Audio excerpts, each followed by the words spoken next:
Good morning to everyone. तो आज हम आप लोगों के लिए लेकर आए हैं ऑर्गेनिक केमिस्ट्री, जो कि क्लास 11th का 12 चैप्टर है, some basic principle and technique. तो इस लेक्चर फर्स्ट में हम जो भी आज बात करेंगे वो सारे बेसिक कंसेप्ट के बारे में बात करेंगे, क्योंकि बहुत सारे ऐसे बच्चे हैं और बहुत लोगों का ऐसा क्वेश्चन रहता है कि सर हमें ऑर्गेनिक केमिस्ट्री समझ ही नहीं आता है, तो आखिर हम ऐसा क्या करें जिससे कि बहुत सारे ऐसे प्रॉब्लम्स हमारे साथ होते हैं। जैसे ऑर्गेनिक केमिस्ट्री का नोमेनक्लेचर है, उसका रिएक्शन मैकेनिज्म है ना, आइसोमेरिज्म है, तो ये सब हमको समझ ही नहीं आता है, या स्ट्रक्चर बनाते तो पता ही नहीं चलता कि हम इसको बनाएं कैसे हैं। तो इस लेक्चर के अंदर जो भी बात करेंगे बिल्कुल बेसिक बात करेंगे, तो ये खास तौर पर तो 11th क्लास के लिए है ही, लेकिन वह बच्चे जो क्लास 10 और 12 में पढ़ते हैं वो भी इसको जरूर देखें, और साथ ही साथ जो नीट और जेई मेंस का प्रिपरेशन कर रहे हैं उनके लिए बिल्कुल बेसिक है, वो भी इसको जरूर देखें ताकि उनको इससे कुछ कंसेप्ट मिल सके। तो ऑर्गेनिक केमिस्ट्री के अंदर जो सबसे ज़्यादा इंपॉर्टेंट चीज़ है वो ये है कि हम ऑर्गेनिक कंपाउंड को, ऑर्गेनिक सबस्टांस को, ऑर्गेनिक केमिस्ट्री को हम लोग ऑर्गेनिक क्यों कहेंगे, ऑर्गेनिक क्यों कहेंगे, और इसकी जो है वो ये कब से स्टार्ट हुआ और कहाँ से आया है ना, ये सारा कुछ बिल्कुल इसके अंदर हम लोग क्लियर करेंगे। तो चलिए आते हैं और सबसे पहले हम लोग देखते हैं कि इसकी हिस्ट्री क्या है ना, ऑर्गेनिक केमिस्ट्री आया कहाँ से। तो ऑर्गेनिक केमिस्ट्री का जो सीधा सा हिंदी हम लोग अगर देखें तो क्या होता है, कार्बनिक रसायन। ऑर्गेनिक केमिस्ट्री मतलब कि वैसे सबस्टांस, वैसे केमिस्ट्री जिसके अंदर की हम लोग केवल कार्बन के बारे में बात करें, है ना, कार्बन से संबंधित जिसमें भी बात करेंगे वो बिल्कुल ऑर्गेनिक केमिस्ट्री के अंदर में आएगा। तो इसकी हिस्ट्री है वो कुछ इस प्रकार से, आइए चलो ये हम लोग देखते हैं। तो लगभग 200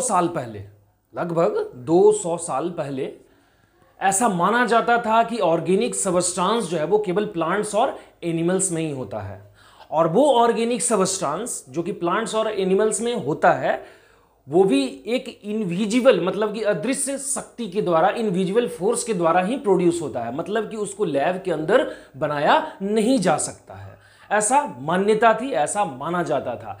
ओके, और ये जो स्टेटमेंट देने वाले थे कि किसी भी प्लांट्स के अंदर, किसी भी एनिमल्स के अंदर जो ऑर्गेनिक सबस्टांस है और वो ऑर्गेनिक सबस्टांस जो बनता है और वो इनविजिबल फोर्स के द्वारा बनता है, वो साइंटिस्ट थे जिनका नाम था बर्जीलियस। क्या नाम था? बर्जीलियस। और वो साइंटिस्ट जो हैं वो 1815 में 1815 में ये थ्योरी को दिया था कि वाइटल फोर्स थ्योरी, और इसी थ्योरी का अंत हुआ 1828 ईस्वी में। 1828 ईस्वी में जब एक साइंटिस्ट हुए जिनका नाम था फ्रेंडलिच वोलर, वो एक अमोनियम साइनेट सबस्टांस था, उससे कोई और दूसरा सबस्टांस बना रहे थे, इनऑर्गेनिक सबस्टांस बना रहे थे, लेकिन उस अमोनियम साइनेट सबस्टांस से अचानक से एक नया सबस्टांस जो यूरिया बन जाता है, जो क्या बन जाता है? यूरिया। और देखा गया तो ये एक ऑर्गेनिक सबस्टांस निकला, चूंकि इसमें कार्बन प्रेजेंट था, तो किसी भी ऑर्गेनिक सबस्टांस में अगर कार्बन प्रेजेंट होगा तो ऑर्गेनिक नहीं हो जाएगा। सारे कार्बन सबस्टांस, जो भी सबस्टांस कार्बन कंटेन करेंगे वो ऑर्गेनिक नहीं होंगे। तो फिर सर आप इसको ऑर्गेनिक क्यों कह रहे हैं, इसमें तो कार्बन प्रेजेंट है, आप इसको ऑर्गेनिक बोल दिए। बिल्कुल आगे समझाते हैं। तो देखा गया कि जब ये यूरिया बना तो ये प्लांट्स और एनिमल्स में पाया जाता है, यूरिक एसिड यूरिन के अंदर देखा गया तो पाया गया कि हाँ ये पाया जाता है, इसलिए बोल दिया गया, ऐसा कंसेप्ट बना दिया गया कि यूरिया जो है वो फर्स्ट लेबोरेटरिकल सबस्टांस है। और ये 1828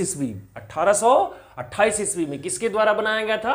फ्रेंडलिच वोलर के द्वारा। ये यहां देखिए, फ्रेंडलिच वोलर, एफ वोलर, कितने में? 1828 ईस्वी में लेबोरेटरी के अंदर अमोनियम साइनेट को गर्म करके और यूरिया बनाया गया। ओके, कोई प्रॉब्लम नहीं। तो जितने भी सबस्टांस होंगे, तो क्वेश्चन ये उठता है कि सर जितने भी सबस्टांस होंगे क्या वो सारे ऑर्गेनिक होंगे जिसमें कार्बन प्रेजेंट रहेगा? तो बिल्कुल नहीं। Carbon dioxide, carbon monoxide, carbon trioxide, sodium carbonate, सारे के अंदर कार्बन है, तो क्या ये कार्बनिक सबस्टांस है? बिल्कुल नहीं है। क्यों नहीं है? क्योंकि कार्बनिक सबस्टांस वही होंगे जब कार्बन और कार्बन के बीच में एक बॉन्ड हो, जब एटलीस्ट दो कार्बन के बीच में एक बॉन्ड हो, एक सिंगल, डबल, ट्रिपल, कोई भी एक बॉन्ड हो, और अगर ये बॉन्ड है और नहीं है तो एक हाइड्रोजन से या नाइट्रोजन से या ऑक्सीजन से कम एक बॉन्डिंग होनी चाहिए। और साथ ही साथ वो जो बना हुआ सबस्टांस है वो किसी प्लांट्स और एनिमल्स के अंदर में पाया जाना चाहिए। ओके, तो अगर हम तीन चीज मिलाएंगे, पहला देखेंगे कि कार्बन है तो क्या होगा, तो देखेंगे कि कार्बन है लेकिन क्या ये प्लांट्स और एनिमल्स के अंदर पाया जाएगा, तो देखेंगे कि नहीं। ठीक है, और अगर पाया जाता है तो क्या कार्बन और कार्बन के बीच में बॉन्डिंग है, तो कार्बन और कार्बन के बीच में अगर बॉन्डिंग नहीं रहेगी तो नहीं होगी ऑर्गेनिक। ओके, अच्छा देख लेंगे कि हाइड्रोजन है और कार्बन है तो बिल्कुल ये ऑर्गेनिक हो जाएगा। जैसे एग्जांपल से कार्बन डाइऑक्साइड ऑर्गेनिक नहीं है, कैल्शियम कार्बोनेट ऑर्गेनिक नहीं है, सोडियम कार्बोनेट ऑर्गेनिक नहीं है, लेकिन कार्बन तो ये तीनों कंटेन किए हुए है, कार्बन तो इन तीनों के पास है। हम तो ये कहते हैं कि डायमंड और ग्रेफाइट जो कि प्योर कार्बन से मिलकर बना हुआ है और कार्बन कार्बन के बीच में बॉन्डिंग भी है, इसके बावजूद वो ऑर्गेनिक सबस्टांस के अंदर नहीं आता है। क्यों? क्योंकि हाइड्रोजन, ऑक्सीजन, नाइट्रोजन तीनों में से कोई भी नहीं है और डायमंड और ग्रेफाइट किसी भी प्लांट और एनिमल के अंदर में नहीं पाया जाता है। ओके, तो ये कुछ इसकी शॉर्ट हिस्ट्री है कि 1815 तक ये कंसेप्ट था। 1828 से ये ऐसा माना जाने लगा कि हाँ ये लेबोरेटरी में भी अब सिंथेसाइज किया जा सकता है, कोई जरूरी नहीं कि प्लांट्स और एनिमल्स के ही अंदर हो। तो आप एक शॉर्ट हिस्ट्री है जिसको कि आप स्क्रीनशॉट ले लेंगे। चलिए, इसके बाद हम लोग देख लेते हैं कार्बन का इंट्रोडक्शन कि कार्बन है क्या, है ना, कार्बन कौन से प्रेडिक्टेबल के कौन से ग्रुप से बिलोंग करता है, उसकी एटॉमिक नंबर कितनी होती है। तो ये सारा कुछ जो कंसेप्ट है क्लियर होने के बाद ही हम किसी और बेसिक कंसेप्ट के ऊपर हम लोग चलेंगे। तो सबसे पहले देखा जाए तो कार्बन जो है वो प्रेडिक्टेबल के ग्रुप नंबर 14 का एलिमेंट है। कार्बन जो एलिमेंट है वो ग्रुप नंबर 14 का एलिमेंट है। ये रहा आपके सामने इंट्रोडक्शन।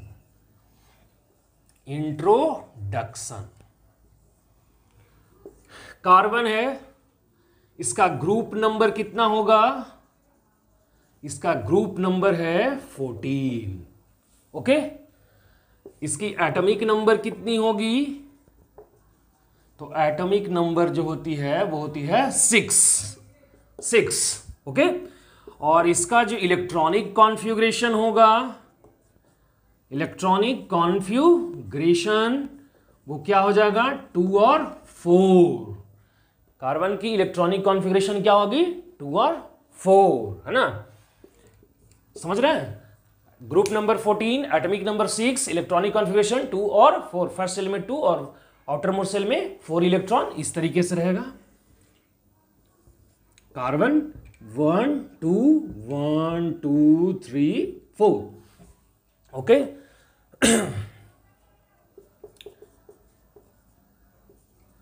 हुंड्स रूल के अकॉर्डिंग जो कॉन्फ़िगरेशन होगा वो क्या हो जाएगा, 1:2 2s2 और 2p2। ओके, और ये 1 इलेक्ट्रॉन यहां से यहां एक्साइट करके सेंड करेगा तो क्या हो जाएगा, 1s2 और यहां 1 इलेक्ट्रॉन रह जाएगा, तो यहां हो जाएगा 1 इलेक्ट्रॉन 1 इलेक्ट्रॉन 1 इलेक्ट्रॉन। तो ये हो गया s और ये हो गया p3। तो याद रखिएगा कि कार्बन जो सबस्टेंस होंगे, कार्बन जब सिंपल फॉर्म में होंगे तो वैसी स्थिति में कार्बन का सिंपल, केवल कार्बन का तो हाइब्रिडाइजेशन कितनी होगी, sp3। ओके, तो इसका हाइब्रिडाइजेशन कितना हो गया, sp3 हो गया। हाइब्रिडाइजेशन कितना हो गया, sp3 रहेगा। अब जो आप ये कार्बन देख रहे हैं, चूंकि नंबर ऑफ इलेक्ट्रॉन्स कितने होंगे, 4, 6 है और 4 होगा, तो इसका इलेक्ट्रॉन डॉट स्ट्रक्चर,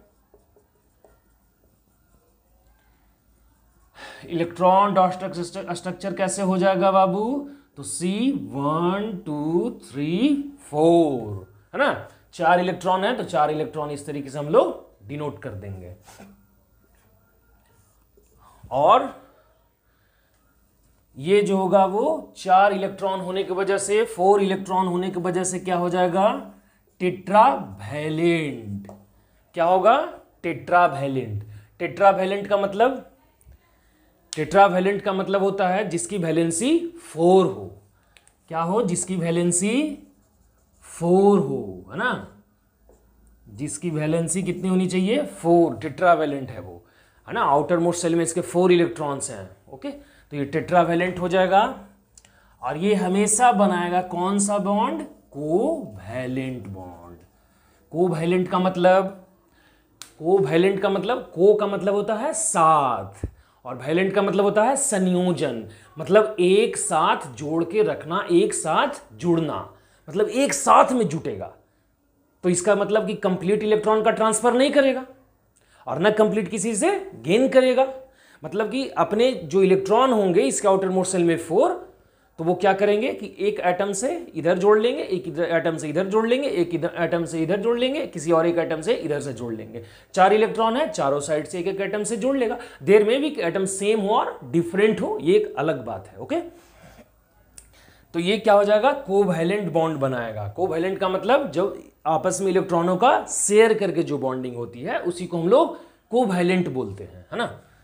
चलिए, ये कोवैलेंट बॉन्ड बनाएगा ऑक्टेट पूरा करने के लिए। तो आप जगह न है तो आप इसका स्क्रीनशॉट लें।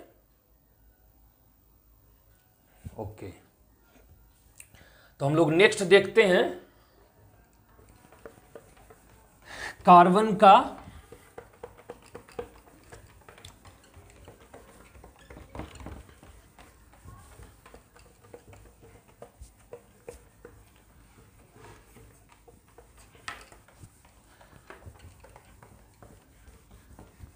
चलिए, तो हम लोग नेक्स्ट देखेंगे कार्बन का प्रॉपर्टी, है ना,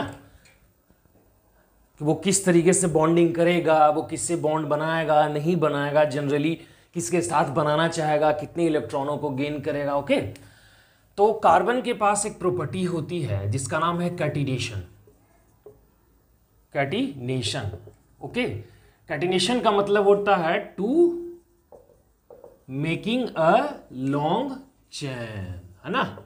लॉन्ग चेन का मतलब कार्बन है तो सी सी सी सी इस तरीके से वो बनाने का प्रयास करता है। आप चेन देखिए ना, चेन चेन, तो वो इसी तरीके से बनाता है। वो बिल्कुल वर्सेटाइल है ना। कार्बन जो है वो बिल्कुल वर्सेटाइल इन नेचर होता है, इसी कारण से उसके अंदर कैटिनेशन की प्रॉपर्टी होती है। वो किसी डिफरेंट एटम से या हाइड्रोजन से या हेलोजन से किसी से भी बॉन्डिंग बनाने की जो कैपेसिटी है वो सबसे ज़्यादा है, वो सबसे ज़्यादा बना सकता है बॉन्ड, और किसी के साथ भी रिएक्ट करने के लिए बिल्कुल वो कैपेबल है, बहुत जल्दी रिएक्ट करता है। ओके, और ज़्यादा से ज़्यादा बॉन्ड बनाने की इसमें जो कैपेसिटी होती है ना। हम लोग वर्सेटाइल वर्ड कब यूज करते हैं, जब कोई एक्टर एक्टिंग भी करता हो, डांस भी करता हो, है ना, मार वगैरह कर, बोलते हैं कि वर्सेटाइल एक्टर है वो। ठीक है, इस तरीके से कार्बन के अंदर भी प्रॉपर्टी पाई जाती है, वो बिल्कुल वर्सेटाइल होता है, अपने से ज़्यादा एटम को एडजस्ट करता है, अपने से कंबाइंड करके रखता है वो। ओके, तो इसके अंदर जो होती है एक प्रॉपर्टी जिसका नाम है कैटिनेशन प्रॉपर्टी।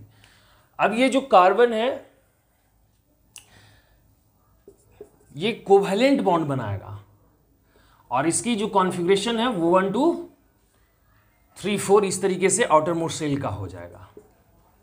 ठीक है ना। तो जब ये कोवैलेंट बनाएगा तो यहां एक कंसेप्ट आ जाएगा 9th क्लास का, आप जानते होंगे, ऑक्टेट रूल। क्या, ऑक्टेट रूल। तो ऑक्टेट रूल क्या है कि किसी भी एलिमेंट को स्टेबल होने के लिए मैक्सिमम नंबर ऑफ इलेक्ट्रॉन्स जो चाहिए वो 8 चाहिए। तो कार्बन जो है इसके पास कितना है पहले से ऑलरेडी, 4 है, मतलब कि या तो किसी दो एटम का 2 इलेक्ट्रॉन को गेन कर ले तो 4 और 4 8 हो जाएगा, या फिर किसी 4 एटम से ही सिंगल एटम ये इलेक्ट्रॉन को ले ले तो भी स्टेबल हो जाएगा। तो 8 ही क्यों चाहिए किसी को, ये भी कंसेप्ट है। तो 8 इसलिए चाहिए क्योंकि सारे एलिमेंट्स जो हैं, all elements are wants to be a nearer inert electronic configuration. मतलब सारे एलिमेंट्स जो हैं वो ये चाहते हैं कि हमारे नज़दीक में जो इनर्ट गैस है हम बिल्कुल वैसा अपना कॉन्फ़िगरेशन को अचीव कर ले, बिल्कुल वैसा ही कॉन्फ़िगरेशन हमारा भी हो जाए जैसा कि हमारा की नियरर इनर्ट गैस के पास है ना। तो कार्बन के नज़दीक में है जो वो है नियॉन, और नियॉन का कॉन्फिगरेशन 2 और 8 है। तो किसी एटम से जब ये गेन करेगा, मान लो कि वो एटम X है, अभी बिल्कुल हम ऐसे ही X मान लेते हैं, और X के पास 1 इलेक्ट्रॉन है, तो इस तरीके से ये गेन कर लेगा 1 इलेक्ट्रॉन को, है ना, और वो स्टेबल हो जाएगा। तो देखो यहाँ 1 इलेक्ट्रॉन, यहाँ 1 इलेक्ट्रॉन, यहाँ, तो कितना हो गया 2 इलेक्ट्रॉन। 2 इलेक्ट्रॉन में कितना बॉन्ड हो रहा है, 1 बॉन्ड। 2 इलेक्ट्रॉन में 1 बॉन्ड, ठीक है। तो 2 2 4 2 6 और 2 8, मतलब 8 इलेक्ट्रॉन का मतलब कितना, 4 बॉन्ड। इसीलिए कार्बन जो है, लिखेंगे कि कार्बन ऑलवेज मेकिंग मेकिंग कितना, 4 बॉन्ड, है ना, याद रखिएगा। समझ गए आप, एक बॉन्ड में 2 इलेक्ट्रॉन, और किसी भी एटम को स्टेबल होने के लिए 8 चाहिए, है ना, किसी भी एटम को स्टेबल होने के लिए 8 चाहिए, इसीलिए कार्बन हमेशा 4 बॉन्ड बनाएगा। तो बात यहाँ पे याद रख सकते हैं। हाँ, ये बात अलग है कि वो सिंगल बॉन्ड से हो, डबल बॉन्ड से हो, या ट्रिपल बॉन्ड से, वो रह सकता है, डिफरेंट बॉन्डिंग हो सकती है उसके अंदर, लेकिन याद रखेंगे कि कार्बन हमेशा कितना बॉन्ड बनाएगा, 4 बॉन्ड बनाएगा। ओके। और इसके साथ जो ज्यादातर जो जुड़ने वाला एटम है, ज्यादातर इसके साथ जो एटम जुड़ता है वो होता है, बिल्कुल अब हैलोजन जुड़ता है, हाइड्रोजन जुड़ता है, ऑक्सीजन जुड़ता है और नाइट्रोजन जुड़ता है, लेकिन इंसिडेंसली जो है वो हाइड्रोजन ही जुड़ता है। तो थोड़ा हाइड्रोजन का भी इंट्रोडक्शन कर ले। तो हाइड्रोजन का जो है वो एटॉमिक नंबर कितनी होती है बाबू, 1 हो जाएगी, है ना, एटॉमिक नंबर 1 हो जाएगी, 1। इसका जो कॉन्फ़िगरेशन होगा वो 1 ही हो जाएगा, क्योंकि 1 इलेक्ट्रॉन है, डिसोसिएट करेंगे तो 1 ही आएगा। और ये जो है वो हमेशा डुप्लेट पूरा करेगा। क्या पूरा करेगा, डुप्लेट, है ना, 2 ही इलेक्ट्रॉन में स्टेबल हो जाएगा। आप पूछो कि सर अभी आप ऑक्टेट बोले थे, तो हमने ये भी कहा कि ऑक्टेट तो अचीव करेगा ही, साथ ही साथ नियरर इनर्ट भी अचीव करता है। तो नियरर इनर्ट क्या है, तो हाइड्रोजन के नियर में कौन है, हीलियम है, और हीलियम का एटॉमिक नंबर 2 होता है, इसका कॉन्फ़िगरेशन करोगे तो 2 आएगा। हीलियम चूंकि इनर्ट है और इसका कॉन्फ़िगरेशन 2 है, इसलिए हाइड्रोजन भी 2 ही इलेक्ट्रॉन करेगा, तो वो भी स्टेबल हो जाएगा वो। तो इसलिए हाइड्रोजन जो है हमेशा डुप्लेट पूरा करेगा। ओके। और हाइड्रोजन की जो डॉट स्ट्रक्चर होगी, डॉट स्ट्रक्चर ऑफ हाइड्रोजन, वो ऐसे हो जाएगा 1। ओके। हाँ, तो ये जो है वो बेसिक हमारे पास इंट्रोडक्शन और हिस्ट्री बिल्कुल कंप्लीट है। अब हम कैसे सीखेंगे, अरे कैसे बनाएंगे, ये बनता कैसे है, इसका नाम क्या होता है, ये सारा कुछ आगे देखते हैं। फिलहाल इसका आप स्क्रीन शॉट लेंगे। चलिए, तो इसके बाद जो कंसेप्ट है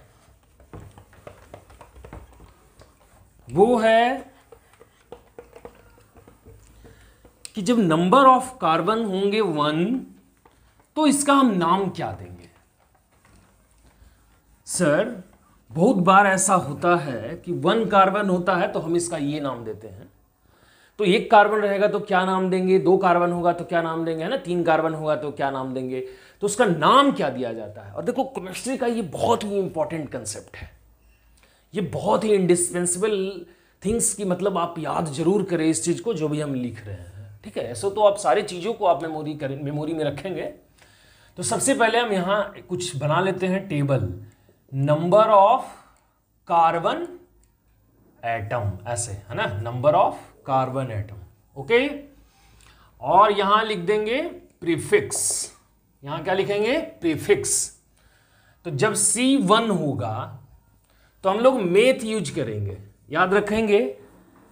जब कार्बन 1 होगी तो मेथेन नहीं बोलेंगे, जब कार्बन की संख्या 1 होगी, जब नंबर ऑफ कार्बन एटम 1 होंगे तो मेथेन नहीं बोलेंगे, केवल मेथ बोलेंगे। जब तक कि कार्बन से हाइड्रोजन, ऑक्सीजन और नाइट्रोजन या कोई भी वैसा सबस्टांस कंबाइंड न हो, जुड़ा हुआ न हो, तब तक आप केवल कार्बन को देख करके कभी भी उसका नाम न दें। केवल कार्बन जो है वो सिंपली फॉर्म में अगर C1 है तो उसका नाम मेथ होगा। ओके, तो मेथ लिख दिए। C2 होगा तो हम लोग इसको एथ रखेंगे, C3 रहेगा तो prop, C4 but, C5 pent, C6 hex, C7 hept, है ना, C8 ऑक्ट, C9 नॉन और C10 डेक। इस तरीके से जब 10 कार्बन तो होगा तो डेक। हम लोग 100 तक सीखेंगे, वो भी 2 मिनट के अंदर। तो नेक्स्ट फिर से बनाए नंबर ऑफ C लिख लेते हैं। C फॉर क्या हो जाएगा, कार्बन, है ना। तो लिख दिए यहां नंबर ऑफ कार्बन एटम, और यहां हो गया प्रीफिक्स, ठीक है। तो अगर C11 रहेगा तो कैसे लिखेंगे इसका नाम, C11 रहेगा तो देखिए हम एक नोट पॉइंट बना रहे हैं आपके लिए यहां। क्या नोट पॉइंट बना रहे हैं कि when more than 10 carbon are lie, then use for 1 and 2 for डो या डाई, 3 for ट्राई, 4 के लिए क्या यूज करेंगे, टेट्रा, है ना। 5 के लिए फिर आगे वही है पेंट, तो पेंट नहीं बोलेंगे, 10 के बाद पेंट नहीं बोलेंगे, पेंटा बोलेंगे, ए वर्ड का प्रोनाउंसिएशन करवाएंगे, ओके। तो 4 रहेगा तो क्या हो जाएगा, टेट्रा, है ना। 5 रहेगा तो पेंटा, 6 रहेगा तो हेक्सा, है ना। इस तरीके से तो ये 4 ही के लिए चेंजिंग होती है। तो C11 है तो यहां देखेंगे, तो C11 है तो C11, तो इसको क्या लिखेंगे, 10 + 1, तो 10 का क्या होता है, डेक, और 1 का क्या हो जाएगा, अन। तो 1 का पहले लिख लेंगे ऐसे अन, और 10 का लिख देंगे अब, तो क्या हो जाएगा, अनडेक, मतलब 11। 12 कार्बन होगा तो कैसे लिखेंगे, तो 2 के लिए पहले देख लीजिए क्या है, डू या फिर डाई, तो लिख लेते हैं डो डेक, है ना। C13 है तो क्या लिख देंगे, ट्राई डेक, है ना। C14 है तो क्या हो जाएगा, टेट्राडेक। C15 है तो क्या हो गया, पेंटाडेक। C16 है तो क्या हो जाएगा, हेक्साडेक। C17 है, बताइए आप लोग क्या होगा, तो 7 का पहले लिखेंगे हेप्टा और डेक, है ना। C18 तो 8 का क्या होगा, ऑक्टा और डेक, ठीक है। C19 तो क्या हो जाएगा, नोना डेक, और C20 हो जाएगा तो क्या होगा, आप बताइए, गलत बता रहे हैं, डो ये जो है वो डेका डेक नहीं होगा, C20 का होगा इकोस, क्या हो जाएगा, इकोस, है ना। C20 का क्या हो जाएगा, इकोस। तो अगर आपसे, चलिए एक टेबल यहां बना लेते हैं, इतना में हम लोग 100 कर लेंगे। तो यहां फिर से लिख लें नंबर ऑफ C एटम, है ना, और यहां प्रीफिक्स। तो 20 है तो 21 का क्या हो जाएगा, तो 1 का पहले लिख लेंगे तो क्या हो गया, अन, और 20 का क्या हो जाएगा, इकोस, है ना, अन इकोस। 22 तो 2 का लिख देंगे तो क्या होगा, डाई या डो, कुछ भी लिख सकते हो, डो इकोस। 23 का क्या हो जाएगा, ट्राई इकोस, है ना। 24 का वही, तो 4 का पहले लिख लेंगे तो टेट्राइकोस, है ना। 25 का पेंटाइकोस, 26 का हेक्साइकोस, 27 का हेप्टाइकोस, ऑक्टाइकोस, नोनाइकोस, है ना, इस तरीके से। और जब हम लोग आएंगे सीधा तो 30 के पास आ जाएंगे, तो 30 का क्या हो जाएगा, 30, तो यहां चेंज हो जाता है। 30 का हम लोग कर देंगे ट्राइकॉन्ट, क्या करेंगे, ट्राइकॉन्ट, है ना। 30 का कर देंगे ट्राइकॉन्ट। तो 31 का क्या हो जाएगा, तो पहले 1 का लिख लेंगे तो क्या हो गया, अनट्राइकॉन्ट, अनट्राइकॉन्ट। तो 32 का डाई ट्राइकॉन्ट। 33 तो 3 का पहले, तो 3 का क्या होगा, 3 का क्या होगा, ट्राई, तो ट्राई मतलब 3, और 30 का ट्राइकॉन्ट, तो बोल देंगे ट्राइकॉन्ट, ओके। तो फिर आ जाएंगे ऐसे ही 39 तक, तो क्या हो जाएगा, तो 9 का क्या हो गया, नोना, है ना, और 30 का बच गया, तो ट्राइकॉन्ट, तो नोना ट्राइकॉन्ट मतलब 39। 40 का क्या होगा, तो 40 का होता है, अब चेंजिंग नहीं होगी, ट्राइकॉन्ट मतलब 30, तो टेट्राकॉन्ट मतलब 40, टेट्राकॉन्ट मतलब 40, ओके, टेट्राकॉन्ट का मतलब 40, टेट्राकॉन्ट 40। 50 का पेंटाकॉन्ट, 50 का क्या हो जाएगा, पेंटाकॉन्ट, है ना। तो 60 का हेक्साकॉन्ट, हेप्टाकॉन्ट, ऑक्टाकॉन्ट, नोनाकॉन्ट और डेकाकॉन्ट नहीं होगा। 100 का हो जाएगा हेक्ट, क्या होगा, हेक्ट, हेक्ट मतलब 100। और इस तरीके से है हम लोग 100 कार्बन का नाम भी लिख सकते हैं, मतलब 100 तक रहे तो हम लोग ऐसे उसका नाम दे सकते हैं, ओके। तो आप इसका भी स्क्रीनशॉट लेंगे। चलिए नेक्स्ट जो है हम लोग समझेंगे, और वो भी बहुत ही इंपॉर्टेंट है। यूं तो देखें तो अभी तो कुछ जो लेक्चर है वो सारा बहुत इंपॉर्टेंट है, बेसिक चुकी है, और बेसिक चीजें ही होती है जो आपको आगे स्ट्रॉन्ग करेंगी। तो अगर बेसिक क्लियर रहेगा तो जो भी क्वेश्चन आपने पूछा या पूछते हैं आप कि सर ये कैसे बनता है, इसका नाम कैसे देते हैं, तो ये सब सारा कुछ जो रीजन है वो स्टार्ट न करने आने की वजह से ही है। तो हम लोग स्टार्ट करेंगे कैसे, वही चीज हम लोग देख रहे हैं, बिल्कुल इसी तरीके से, बिल्कुल बेसिक कैसे चलेंगे, है ना। तो सबसे पहले इसमें जो है वो अगर मेमोरी करने वाला, याद करने वाला, मेमोराइज करने वाला अगर कोई भी चीज है तो वो ये 3 फॉर्मूला ही है, बहुत इंपॉर्टेंट है।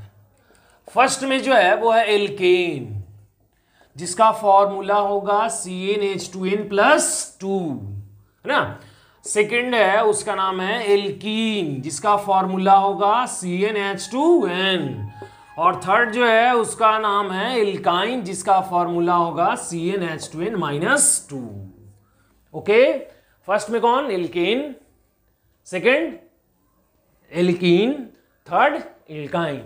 तो हम लोग फर्स्ट को लेकर के चलेंगे, ठीक है, बहुत इंपॉर्टेंट है ये। इसका एल्केन लेके चलते हैं हम लोग। इसका फॉर्मूला होगा CnH2n+2। ये हमेशा क्या बनाएगा, सिंगल बॉन्ड।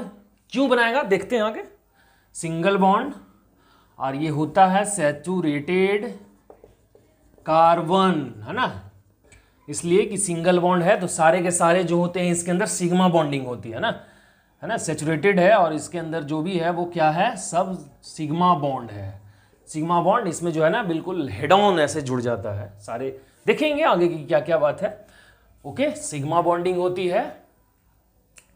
इसका जो सफिक्स है वो है इन, क्या है, इन सफिक्स है। सफिक्स का मतलब क्या होता है, जो नाम का लास्ट वाला हो। तो नाम के लास्ट में क्या है, देखिए तो यहां इन, A-N-E, इन, ठीक है। और अभी हमने जो ऊपर सीखा था वो प्रीफिक्स था, वो नाम के पहले लगेगा, ठीक है। चलिए तो हम लोग इसको ले लेते हैं यहां से CnH2n+2, ठीक है। तो यहां जो है वो n बराबर क्या है, नेचुरल नंबर है, क्या है, नेचुरल नंबर, है ना, प्राकृतिक संख्या है, जो काउंटिंग नंबर है, ऑल काउंटिंग नंबर, तो जो कि कहां से स्टार्ट होगा, 1 2 3 4 5 6 7 डॉट इंफिनिटी तक है, ठीक है। तो सबसे पहले हम ले लें ए नंबर में, या चलो इसको 1 दे देते हैं, C1, n की जगह पे 1 ले लिए तो C1, H2 तो H2 रख दिए, n की जगह पे फिर 1 ले लिए, जहां जहां n है ना वहां वहां 1 रख देना है। तो C1H2 × 1+2, तो क्या हो गया, CH क्या हो जाएगा, 2 बन जा 2 +2, तो क्या हो जाएगा C1H4। यहां समझे ना, 2 में 1 से मल्टीप्लाई करेंगे तो 2, और 2 आएगा उसमें 2 ऐड करेंगे तो 4, तो क्या हो जाएगा C1H4। अब बोलेंगे सर इसका नाम क्या होगा, यही हमको पता नहीं चलता है।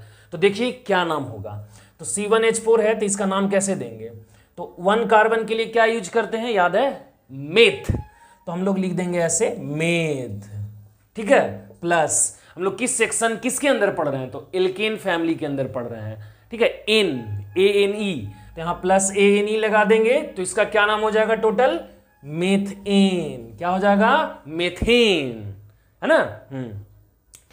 अब जो है हम लोग इसको ऐसे नहीं लिखेंगे C1H4, हम लोग केवल CH4 लिख लेंगे, क्योंकि x का पावर 1 नहीं लिखते हैं, 1 into x नहीं लिखते हैं केमिस्ट्री के अंदर, 1 सोडियम एटम ऐसा तो नहीं लिखते हैं हम लोग, 1 लिखने की जरूरत नहीं, वो वेल नोन है, ऑलरेडी नोन है, आप जानते हैं 1 वहां है। ठीक है, अब इसका स्ट्रक्चर की बात करें कि ये कैसे अरेंज्ड है, तो C,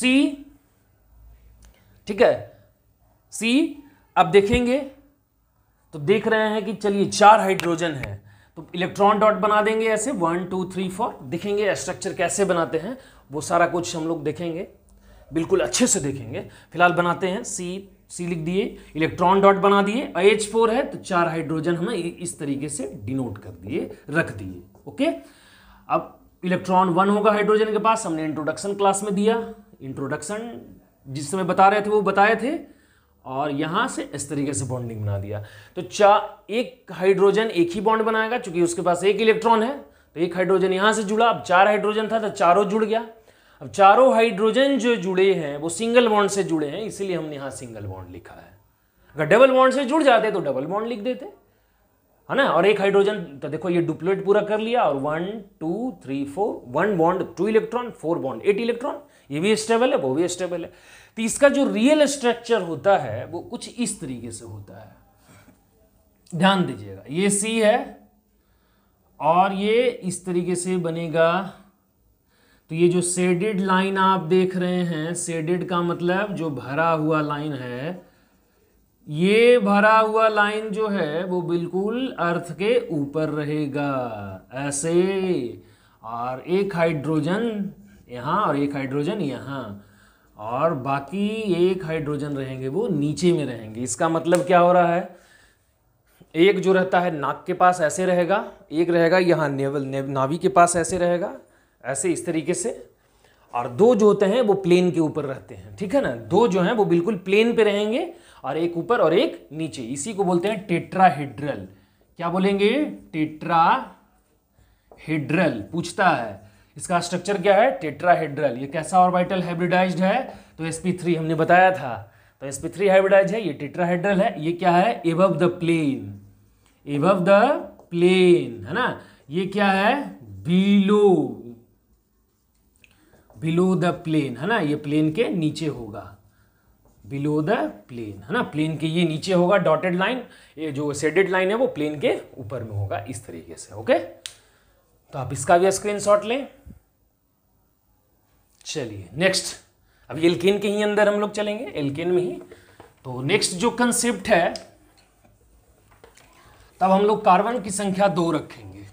ठीक है ना, हम लोग कार्बन की संख्या जो है वो कितनी रखेंगे, 2 रख देंगे।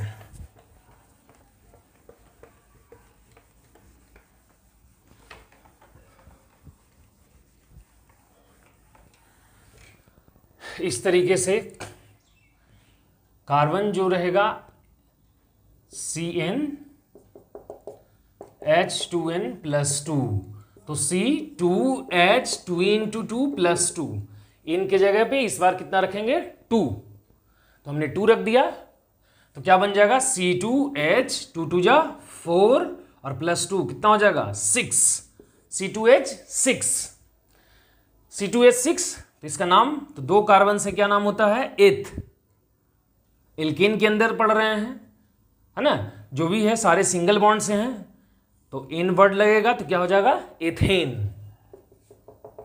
तीसरा, इस बार एन के जगह पे फॉर्मूला नहीं लिखते हैं, डायरेक्ट बनाते हैं, तो C3H2 × 3+2, तो क्या हो जाएगा, चलो लिख ही देते हैं, तो क्या हो जाएगा, C3 3 2 जा 6 और +2 8, C3H8, तो C3 क्या हो जाएगा, प्रोपेन, तो प्रोपेन हो जाएगा।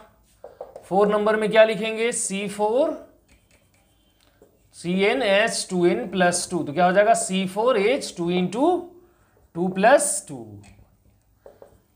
है ना, C4H2 × 4+2, इनकी जगह पे 4 रख देंगे, तो C4H10, तो 4 कार्बन का क्या हो जाएगा, ब्यूट, और एन लगा देंगे तो क्या हो जाएगा, ब्यूटेन, है ना।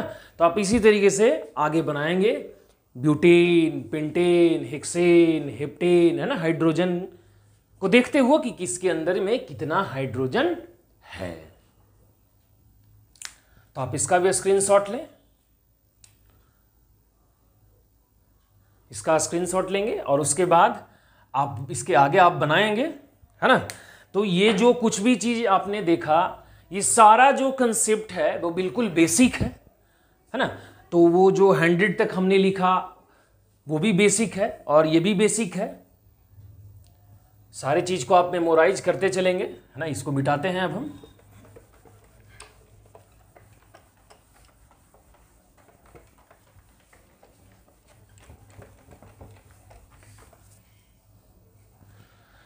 चलिए, इसके बाद नेक्स्ट जो है वो है स्ट्रक्चर। स्ट्रक्चर ऐसा रूल नहीं है जैसा अभी हम बताने जा रहे हैं, लेकिन इसको मान के चलेंगे कि इसी तरीके से बनाते हैं। तो स्ट्रक्चर बनाने के लिए सबसे पहले देखा जाता है सेंटर एटम। क्या देखेंगे, सेंटर एटम। सेंटर एटम का मतलब होता है जिसके पास सबसे ज्यादा वैलेंसी हो, उसी को सबसे ज्यादा दायित्व होता है घर में, जिसका कि एरिया वाइड है। एरिया वाइड का मतलब वो मोटा ताजा नहीं, एरिया वाइड का मतलब उसको सभी से जान पहचान है ना, सभी को लेकर के चलता है, सभी को जोड़ करके चल रहा है, मतलब जिसका वैलेंसी ज्यादा है वही सेंटर एटम होता है। मेन वर्क वही करेगा, वही सेंटर में होगा ना। तो यहां लिख देंगे क्या, शॉर्ट फॉर्म में विच हैज मोर वैलेंसी, है ना, वैलेंसी, जिसके पास वैलेंसी क्या हो, ज्यादा हो, उसी को हम लोग बोलेंगे सेंटर एटम। सबसे पहले सेंटर एटम देखेंगे, ठीक है, और तब उसका बनाएंगे हम लोग इलेक्ट्रॉन डॉट। क्या बनाएंगे, इलेक्ट्रॉन डॉट स्ट्रक्चर, ठीक है। और थर्ड जो हम लोग देखेंगे वो करेंगे बॉन्डिंग। क्या करेंगे, बॉन्डिंग, है ना। बॉन्डिंग क्या करेंगे, अकॉर्डिंग टू किसके, डुप्लेट एंड ऑक्टेट। ओके, इस तरीके से 3 कंसेप्ट है और इससे बन जाएगा बिल्कुल। एग्जाम्पल हम लोग फर्स्ट ले लेते हैं, CH4 है, ये तो हमने पहले भी बनाया। तो सबसे पहले क्या करना है, सेंटर एटम। तो कार्बन और हाइड्रोजन बैलेंस चेक करिए। तो कार्बन का एटॉमिक नंबर 6, हमने सब सारा कुछ बताया है ना, सारा कुछ बताया है पहले ही। तो 6, 2 और 4, तो 4 रहने पर इसकी वैलेंसी 4 होगी, चूंकि 4 इलेक्ट्रॉन वो शेयर करेगा आपस में, तो वैलेंसी 4। हाइड्रोजन का वैलेंसी 1, चूंकि एटॉमिक नंबर 1 है तो इसका भी 1 डॉट रह जाएगा। वैसे ही 1 किसी इलेक्ट्रॉन से शेयर करेगा, तो कार्बन को बीच में रख देंगे। तो सेंटर एटम हमने खोज लिया, बीच में रख दिया। फिर इलेक्ट्रॉन डॉट, तो 1 2 2 3 4 बना दिया। तो फिर सेकेंड एटम को भी लिखेंगे उसी तरीके से। तो 4 हाइड्रोजन, तो एटम को हमेशा सराउंडिंग लिखेंगे, तो सराउंडिंग हमने ऐसे लिख दिया। अब हाइड्रोजन के पास 1 इलेक्ट्रॉन होता है, हमने 1 इलेक्ट्रॉन को ऐसे रिप्रेजेंट कर दिया। थर्ड में कह रहा है कि बॉन्डिंग करवा दो उस इलेक्ट्रॉन को, तो इलेक्ट्रॉन से इलेक्ट्रॉन को बॉन्डिंग करवा दिया, स्ट्रक्चर रेडी हो गया, है ना। सेकेंड है मान लो C2H6, तो इसका नाम अभी हमने सीखा है, 2 कार्बन, एल्केन फैमिली, इन, तो इथेन है। इथेन का स्ट्रक्चर कैसे बनाया, इसका नाम क्या था, मिथेन। इसका नाम क्या है, एथेन, है ना, लिख देते हैं इसका नाम एथेन, है ना। इसका क्या नाम था, मिथेन। सब याद करते चलेंगे साथ में। तो देखिए, तो यहां ऑर्गेनिक सबस्टांस आ गया, कार्बन कार्बन के बीच में बॉन्डिंग आ गई, हाइड्रोजन भी इंक्लूड है और एथेन पाया भी जाता है। तो देखिए एथेन जहां तक सवाल है, तो कार्बन है और कार्बन से कार्बन, 2 कार्बन को ऐसे अरेंज कर देंगे और सबसे पहले कार्बन से कार्बन को ऐड कर देंगे, ठीक है। 6 हाइड्रोजन है, तो 1 हाइड्रोजन यहां, 1 हाइड्रोजन यहां, 1 हाइड्रोजन यहां। ओके, चूंकि ऑलरेडी एक बॉन्ड बना रखा है, तो 3 हाइड्रोजन इस एटम को, इस कार्बन को, और 3 हाइड्रोजन इस कार्बन को, और सारे को एक दूसरे से इस तरीके से बॉन्ड बना देंगे कार्बन से हाइड्रोजन के बीच में। तो देखिए 1 2 3 4, कार्बन 4 बॉन्ड बना लिया, हाइड्रोजन भी एक बॉन्ड बना रखा है, ये भी कार्बन बना रखा है। काउंट कर लीजिए 1 2 3 4 5, 1 2 3 4 5 6, तो 6 1 2 2, इस तरीके से स्ट्रक्चर बना लेंगे, है ना। C3, तो रखेंगे C3H8, क्या नाम हो जाएगा, प्रोपेन। यहां कितना हाइड्रोजन लगेगा, 3 हाइड्रोजन, क्योंकि कार्बन कितना बॉन्ड बनाएगा, 4। हमने प्रूफ किया है, आप देखिए है ना, बैक जा करके कि हाँ कहाँ कैसे बताए थे। तो 1 2 3 4, 3 बॉन्ड बना लिया हाइड्रोजन से। यहाँ चूंकि ये कार्बन ऑलरेडी 2 बॉन्ड बना रखा है, तो यहाँ 2 हाइड्रोजन से बना लेगा और यहाँ फिर 3 हाइड्रोजन से बना लेगा। तो कितना हो जाएगा, 1 2 3 4 5 6 7 8 बना लिया, 1 2 3 बना लिया, बिल्कुल कंप्लीट है। और इस तरीके से तो हम लोग बिल्कुल इसी तरीके से स्ट्रक्चर बनाएंगे। आगे का structure C4 C5 C6 C7 C8 का आप बनाएंगे सीखने के लिए, तो आप इसका भी स्क्रीनशॉट लें, इसी तरीके से स्ट्रक्चर बनाएंगे। तो कहीं कोई भी चीज हो, स्ट्रक्चर हो, नोमेनक्लेचर हो, सारी चीजें जो डिपेंड करती है वो बिल्कुल बेसिक कंसेप्ट पे ही डिपेंड करती है। ओके, और जो है वो किसी भी कंसेप्ट को, चाहे वो कोई चीज अचीव करना हो अपनी लाइफ में या कोई सब्जेक्ट भी पढ़ना हो, तो कोई भी सब्जेक्ट पढ़ना हो या किसी भी चीज को, किसी भी लक्ष्य को प्राप्त करना हो, तो छोटे छोटे जो चीज होते हैं वही एक बड़े लक्ष्य को अंजाम देते हैं, है ना। तो आप सब सारे चीजों को बिल्कुल ध्यान में रखेंगे, बिल्कुल ध्यान से पढ़ेंगे, मेमोराइज करेंगे। और आज के लिए जो है वो बिल्कुल इतना ही। और आप पहले इतना सीखें फर्स्ट लेक्चर के अंदर। सेकंड लेक्चर में जो है वो हम लोग इसका कंडेंस फार्मूला के बारे में सीखेंगे, कंप्लीट फार्मूला से कंडेंस फार्मूला के बारे में सीखेंगे, और वहीं से हम नोमेनक्लेचर वगैरह का कंसेप्ट है ना आएगा, देखेंगे जो भी चीज़ें होगी। तो आप बिल्कुल इसको अच्छे से देखेंगे। और आपका कोई भी क्वेश्चन हो, चाहे वो किसी भी 11th और 12th का किसी भी सेक्शन से, किसी भी चैप्टर का कोई भी प्रॉब्लम हो, तो आप उस प्रॉब्लम को कमेंट में पूछिए, या फिर ऐसा वैसा कोई टॉपिक है जिसको समझ नहीं पाए हैं तो वो भी बताएं उस कमेंट के अंदर में, ताकि हम उस पर एक स्पेशल वीडियो है ना बना करके रखें और ज़्यादा से ज़्यादा जो है बिल्कुल पढ़ पाएँ और सीख पाएँ। ओके, तो आज के लिए इतना ही, धन्यवाद।